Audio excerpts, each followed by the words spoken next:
సమర్థ సద్గురు సాయినాథ్ మహారాజుకి జై. సాయి భక్తులందరికీ నమస్కారం అండి. మన సాయినాథుని దయ వల్ల అందరూ సంతోషంగా ఉండాలి అని మనస్ఫూర్తిగా కోరుకుంటూ ఈ వీడియో ఆరంభిస్తున్నాను. ఇక ఈరోజుటి వీడియోలో మన కోసం బాబాగారు అందిస్తున్న సందేశం ఏంటి అంటే, బిడ్డ, కష్టమని కృంగిపోవద్దు. ఇప్పుడే నీ కోసం రాజయోగాన్ని అందించబోతున్నాను. రాజి గంభీరంగా ఆ యోగం నీకు పట్టబోతుంది. నీ కర్మఫలాలన్నీ తొలగిపోయి నువ్వు సంతోషమైన భవిష్యత్తు నీకు నుదుటిన రాసి పెట్టాను. అది ఎట్టి పరిస్థితుల్లోనూ వదులుకోవద్దు. కాబట్టి కష్టమని కృంగిపోకుండా ఇప్పుడే నీ సాయి చెప్పే ఈ సందేశం విన్నావంటే నీ మనసు ఎంతో తేలికపడటమే కాకుండా ఎగిరి గంతేస్తావు సంతోషంతో. బిడ్డ, వింటావు కదమ్మా. అలక్ష్యం చేయకుండా, ఆలస్యం చేయకుండా, నిర్లక్ష్యం చేయకుండా ఇప్పుడే నీ సాయి తండ్రి వాక్కు విను అని బాబాగారు మన కోసం ఒక అద్భుతమైన సందేశం తీసుకొచ్చారండి. ఆ సందేశం ఏంటి, ఏం చెప్పబోతున్నారు, బాబాగారి మాటల్లో అర్థం పరమార్థం ఏంటి అని చూడబోయే ముందు ఒక చిన్న రిక్వెస్ట్ ఫ్రెండ్స్. మంచి జాతకం చూపించుకోవాలి అని ఎదురు చూస్తుంటే మాత్రం మనకు తెలిసిన ఒక గురూజీ ఉన్నారండి, శ్రీనివాసరాజు గారు. నెంబర్ 1 వశీకరణ స్పెషలిస్ట్. శ్రీ షిరిడి సాయిబాబా గారి ఆశీస్సులతో జ్యోతిష్యం చెబుతారు. ఎటువంటి సమస్యకైనా 24 గంటల్లోనే మంచి పరిష్కారం అనేది చూపిస్తారు ఫ్రెండ్స్. మీరు చేయవలసిందల్లా మీరు ఉన్న చోట నుంచే గురువుగారిని స్క్రీన్ మీద కనిపిస్తున్న నంబర్కి కాంటాక్ట్ చేసి మీ యొక్క సమస్య ఏదున్నా సరే తొలగించుకోవచ్చు.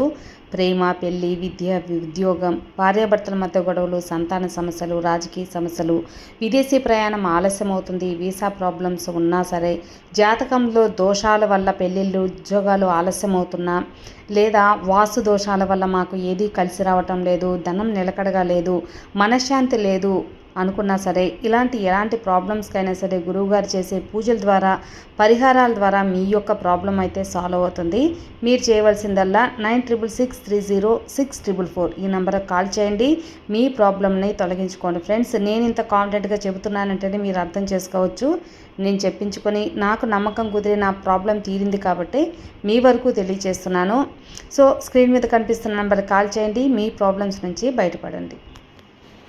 ఇక మన బాబాగారి సందేశం విషయానికి వస్తే, బిడ్డ, నువ్వు కష్టంతో కృంగిపోవద్దమ్మా. నువ్వు రాజయోగాన్ని అందుకోబోతున్నావు. ఈ సాయి నిజమే చెబుతాను అని నీ గురించి మాత్రమే ఇది. నీ బాబా నీ కోసం ఈ సందేశం తీసుకొచ్చాను కాబట్టి ఎట్టి పరిస్థితుల్లోనూ వదులుకోవద్దు. అద్భుతమైన సందేశం తల్లి. ఇక అందులో అర్థం ఏంటి అని నీ మనసాక్షికే వదిలేస్తున్నాను. నువ్వు చేయవలసిందల్లా నమ్మకంతో వినడమే, నమ్మకంతో విని పాటించడమే. అందరూ కూడా ఈ బాబాని నమ్ముతారు. అలాగే నువ్వు ప్రేమిస్తావు, ఆరాధిస్తావు. ఈ తండ్రిని నీ ఇంటిలో ఒక తండ్రిలా, ఒక అన్నలా, ఒక బిడ్డలా, నన్ను నీ ఇంటిలో వ్యక్తిగా ఆరాధిస్తావు. నిన్ను ఏడవనిస్తానే చెప్పు. నిన్ను ఖచ్చితంగా నేను అరచేతుల్లో పెట్టి కాపాడుకుంటాను. బిడ్డ, ఎప్పుడైనా సరే ఏడవడానికి తయారుగా ఉండే నువ్వు ఒక్కటి గుర్తుంచుకో, ఎప్పుడూ కష్టమనే ఏడుపు కాదమ్మా. ఈ విషయాన్ని నువ్వు గుర్తుంచుకో తల్లి, నీకే అర్థమవుతుంది. నువ్వు ఏడవడానికి పుట్టలేదు, నలుగురిని బ్రతికించడానికి పుట్టినవానివి. నువ్వు ఈ ఒక్క మాట మాత్రం ఇది అక్షరాల నిజమని నమ్ము. ఏడ్చావో చెప్పు, నువ్వు ఎంతో మనోధైర్యంతో ఎంతగానో ఉండగలవో మర్చిపోయావు. నువ్వు ఏదైనా సాధించగలగని విషయాన్ని మాత్రం మర్చిపోతున్నావు. గంభీరంగా లేచి నిల్చోగలవు. అన్ని విషయాలు నువ్వు మర్చిపోయావు తల్లి. ఒక్కొక్కటిగా గుర్తు తెచ్చుకో, తలుచుకొని చూడు. ఇది వరకు ఎన్ని అడ్డంకులు, ఎన్ని ఇబ్బందులు, ఎన్ని కష్టాలు, చిక్కులు అన్నిటినీ తట్టుకున్నావు కదా.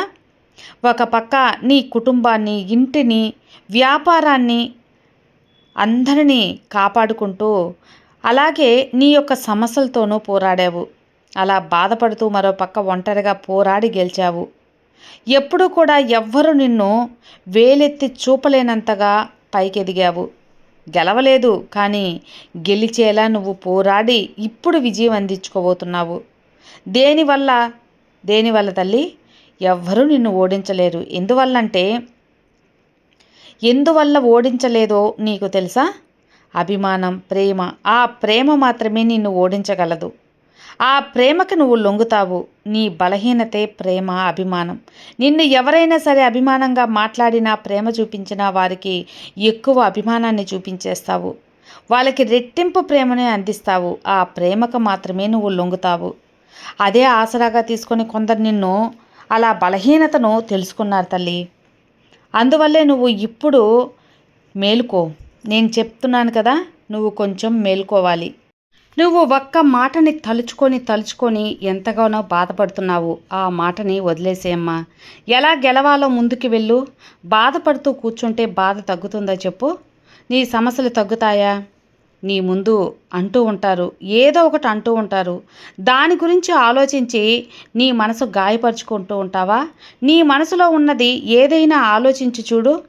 బాధ అనేది మాత్రమే ఉంటుంది. నీ జీవితంలో అవసరం లేని వాటి గురించి అనవసరంగా మాట్లాడవద్దు.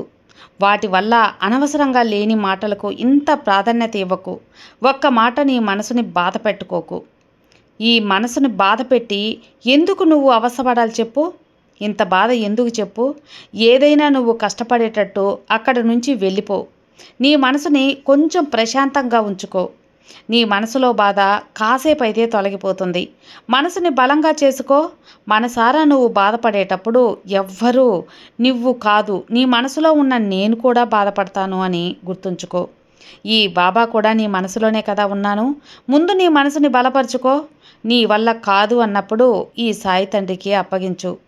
పిల్లలకు బలం తక్కువైతే తన తల్లి ఎదుర్కొనే శక్తి వచ్చేందుకు కావలసిన బలాన్ని, ఆహారం, మందులు ఎలా ఇస్తుందో అదేలాగా నీ బాబా కూడా నీ మనసుకు గాయానికి మందు అందిస్తాను. నీ సమస్యలకు పరిష్కారాలు చూపుతాను. నీ మనసు గాయమైనప్పుడు మందు రాస్తాను. నీ తండ్రి అయిన నేను మందు రాసి నిన్ను కాపాడుకుంటాను. కానీ నీ లోపల దానిని తట్టుకోలేక శక్తి ఉండలేకపోతున్నావు. ఆ శక్తిగా ఉండలేకపోతున్నావు. కొన్ని విషయాలు నువ్వు తెలుసుకోవాలి బిడ్డ.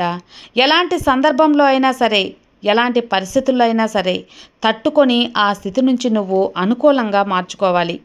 ఆ సామర్థ్యాన్ని నువ్వు పెంపొందించుకోవాలి. ఇక మనసు ఒక కోటలా ఉంచుకోవాలి. ఈ సాయి వాక్కులు నీకు చాలా బోధన అనేది జరుగుతుంది కదా. నీ మనసుని దాటి కావలసిన బీజాన్ని నేను వేశాను.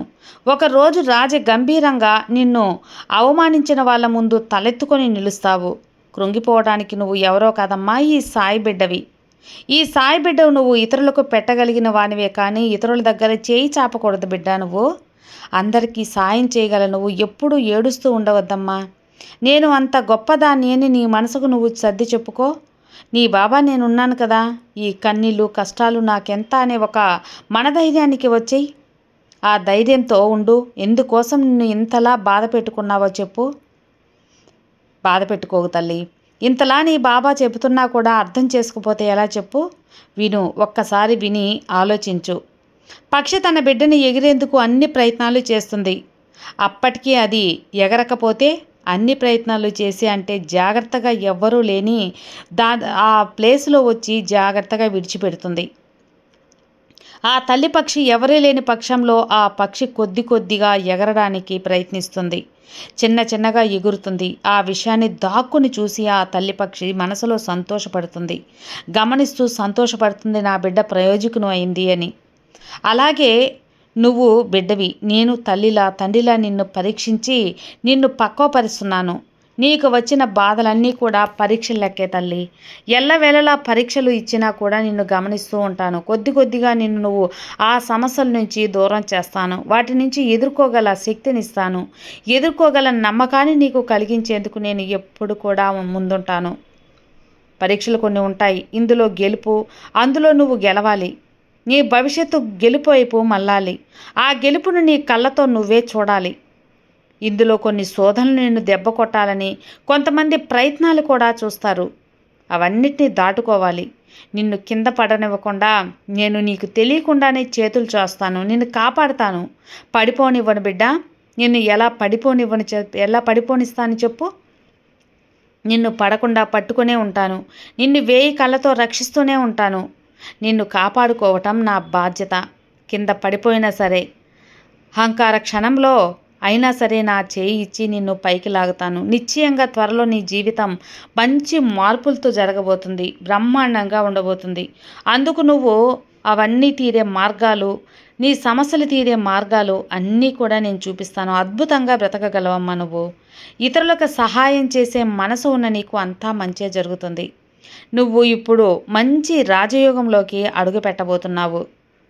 అర్థమైంది కదా తల్లి, ఇదంతా నీ మంచి కోసమే జరిగిందని భావించు. నీకైన మంచి నీకు ఎప్పుడూ నేను అందిస్తాను. కొద్దిగా అర్థం చేసుకొని కొద్దిగా పాటించు. ఎప్పుడు కూడా అనుకూల ఆలోచనలు చెయ్యి. అనుకూల ఆలోచనలు అలవాటు చేసుకో. ఖచ్చితంగా నీకు విజయం సొంతమవుతుంది. సాయంగా తోడుగా ఈ సాయి తండ్రి నీకు ఉండగా నీకు దిగులెందుకు చెప్పు. నీ బాబా ఎప్పుడు నీతోనే ఉంటానమ్మా. నిశ్చింతగా ఉండు. సర్వే జనా సుఖినో భవంతు. జై సాయిరామ్.